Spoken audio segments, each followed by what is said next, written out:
जय हिंद दोस्तों, कैसे हो आप सब। आई होप आप सब बढ़िया होंगे।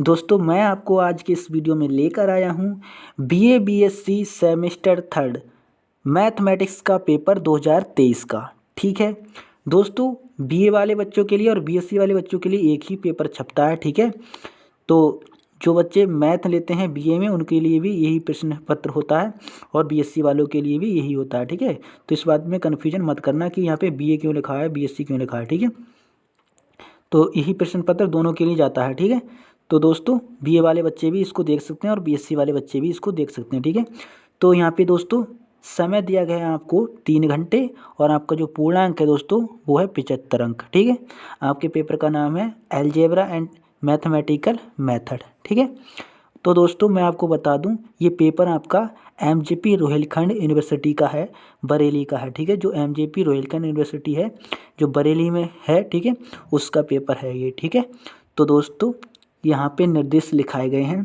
समस्त खंडों को निर्देशानुसार हल करना है। तो दोस्तों यहाँ पे सेक्शन ए दिया गया है, सेक्शन ए मतलब खंड आ। ठीक है, इसमें आपको very short answer type question दिए गए हैं दोस्तों, अति लघु उत्तरीय प्रश्न। ठीक है, अति लघु उत्तरीय प्रश्न दिए गए हैं और इसमें देखिए यहाँ पे कुछ निर्देश लिखाए गए हैं दोस्तों, इसको आप पढ़ लीजिए। मैं आपको बताता हूँ, देखिए सभी 5 प्रश्नों के उत्तर दीजिए। प्रत्येक अति लघु उत्तरीय प्रश्न 3 अंकों का है।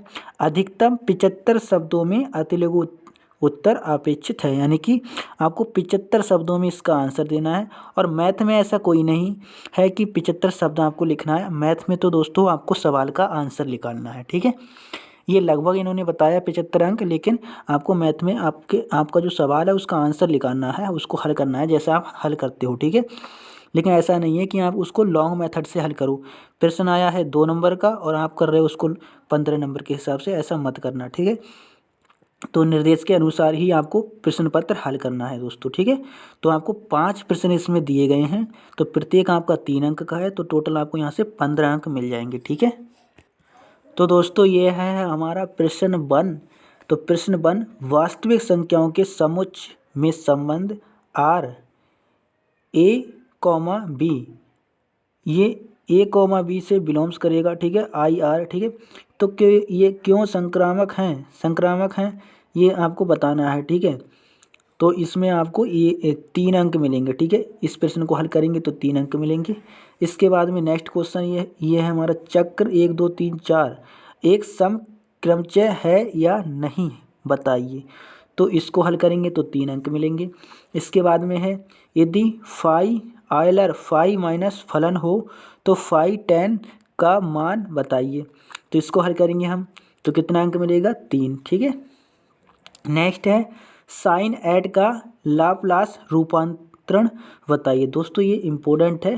ठीक है, आपके पेपर में आ सकता है, इसको जरूर देख के जाइएगा। ठीक है, कुछ प्रश्न होते हैं ऐसे जो रिपीट होते हैं। ठीक है, तो इसलिए आपको ये प्रश्न देख के जाना है, ये ज़्यादा इम्पोर्टेंट है। ठीक है, अगला प्रश्न है दोस्तों, यदि x बराबर आर कॉस थीटा वाई बराबर आर साइन थीटा तो इसका आपको मान बताना है।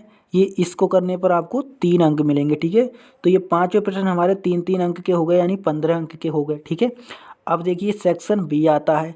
सेक्शन बी में हमें लघु उत्तरीय प्रश्न दिए गए हैं, यानी शॉर्ट आंसर टाइप क्वेश्चन। ठीक है दोस्तों, निम्नलिखित में से किन्हीं 2 प्रश्नों के उत्तर देना है और प्रत्येक प्रश्न हमारा 7.5 यानी 7.5 अंक का है।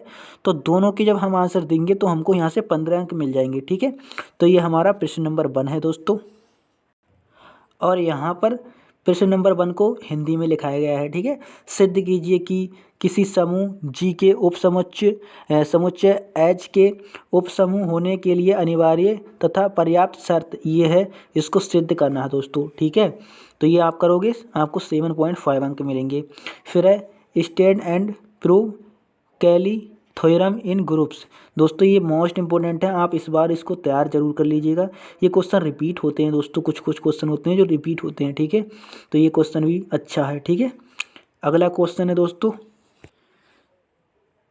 ये आपको दिया गया है, इसका व्युत्क्रमण लाप्लास रूपांतरण ज्ञात कीजिए। ये लाप्लास वाला टॉपिक बहुत इंपॉर्टेंट है दोस्तों। देखिए कितने क्वेश्चन आ गए यहाँ से। ठीक है, तो इनको बढ़िया करके पढ़ लीजिए अच्छे से। ठीक है, तो दोस्तों ये 3 क्वेश्चन हैं हमारे, इन 3 क्वेश्चन में से हमको 2 के आंसर देने हैं। ठीक है, और हमको यहाँ से 15 अंक मिल जाएंगे, ठीक है।